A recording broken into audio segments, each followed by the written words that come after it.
नमस्कार सभी को। कल क्लास 9th का हाफ ईयरली असेसमेंट टेस्ट है, तो आज कुछ इंपॉर्टेंट क्वेश्चन सैम्पल पेपर के रूप में हम डिस्कस कर लेते हैं।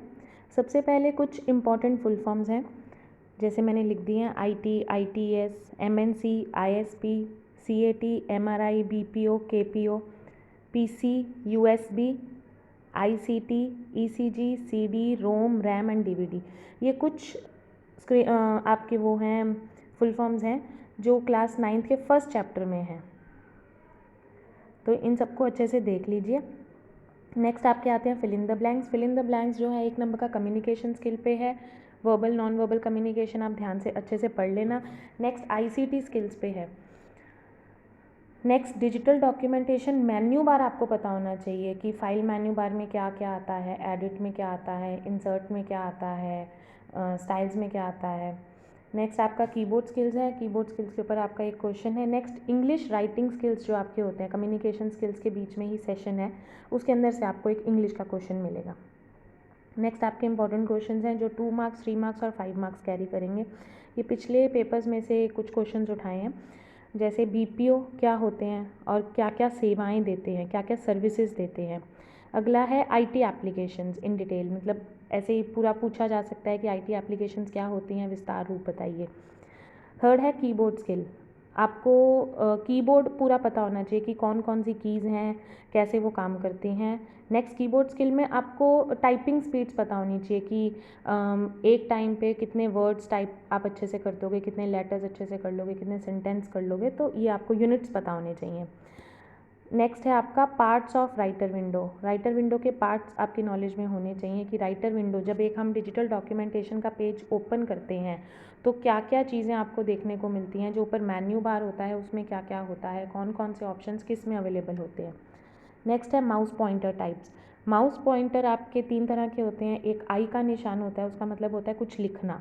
उसके अलावा एक पॉइंटर होता है एरो के निशान पे, उसका मतलब होता है किसी चीज़ को पॉइंट करना। जब आपने किसी चीज़ को ओपन करना है तो आपको माउस पॉइंटर दिखाई देगा। नेक्स्ट एक थर्ड होता है माउस पॉइंटर, हाथ का निशान होता है, एक उंगली बनी होती है और एक हाथ होता है, तो वो आपका होता है जब आपको ब्राउजिंग करनी हो, जब आप इंटरनेट के थ्रू काम कर रहे हो। नेक्स्ट है आपका header and putters. 9th class में मोस्ट इंपॉर्टेंट है। ये हेडर्स होते हैं जो हमारे पेज के सबसे ऊपर लगाए जाते हैं और फुटर्स होते हैं जो हमारे पेज के एंड में आते हैं। इसमें किसी कंपनी का नाम, किसी पब्लिकेशन हाउस की डिटेल, लोगो, डेट, पेज नंबर्स, ऐसी चीज़ें होती हैं और ये हमें इंसर्ट मेन्यू में मिलता है।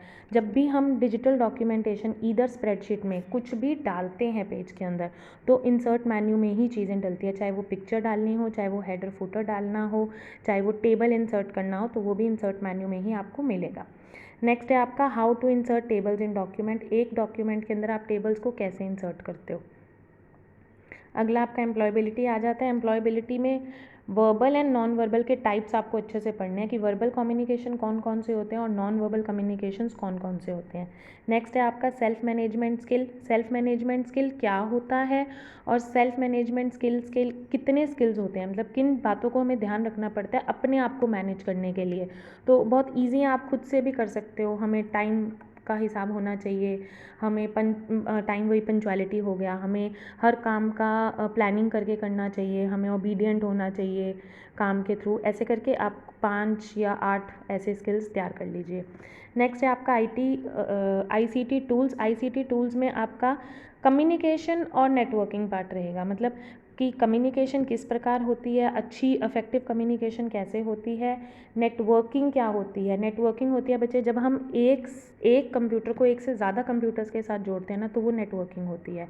और नेटवर्किंग के साथ आपको इंटरनेट की नॉलेज भी थोड़ी सी पढ़नी है कि इंटरनेट के ज़रिए हम क्या क्या कर सकते हैं, इंटरनेट और नेटवर्किंग का क्या हिसाब किताब होता है। तो ये आपके कुछ इंपॉर्टेंट क्वेश्चंस थे जिसमें मैंने MCQs के टॉपिक्स भी क्लियर कर दिए। फुल फॉर्म्स आपको ये वाली तो कम से कम याद अच्छे से करनी है, इसके अलावा और जो भी आपको दिखती है वो आपको देखनी है। हर पेपर में 3 से 4 फुल फॉर्म्स हर पेपर में पूछी जाती है। ठीक है, थैंक यू बच्चों।